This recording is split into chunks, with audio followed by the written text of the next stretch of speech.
Gabriel. Kumusta po? What's up po? What's up po? Kahit pa magkaiba ng mga generations, parehas pa rin naman ang natin. Ng vibes po natin. And ako po si Brenda Serena, national spokesperson po ng CAGP po sa kasalukuyan. Mula po ako sa Takatan List ng PUP. Kaway-kaway naman ako taga-PUP dyan. Yan. Mga magagaling mga scholar ng bayan. Yan po.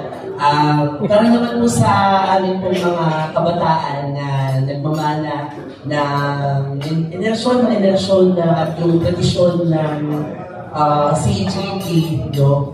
Buhay pa po ang CAGP. Oo po. Sa 93 years na po na nag-exist ang CAGP, iisa lang po yung ibig sabihin yan, na buhay po ang patriotic at democratic na or na aspirations ng mga campus press para sa press freedom at siya sa pagbabago ng education system natin. So yun. Ngayon naman dahil event ito para sa pangampanya ni Captain Di Casillo.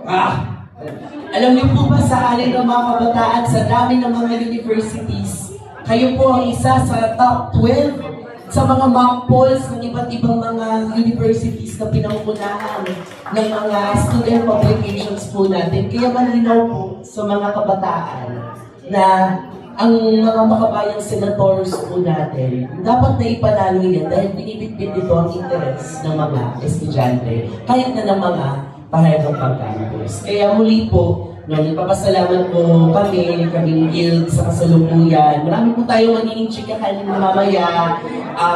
Usap-usap na lang po tayo. And ipanalo po natin ang mga kabayan. Nilabaw po at maraming salamat.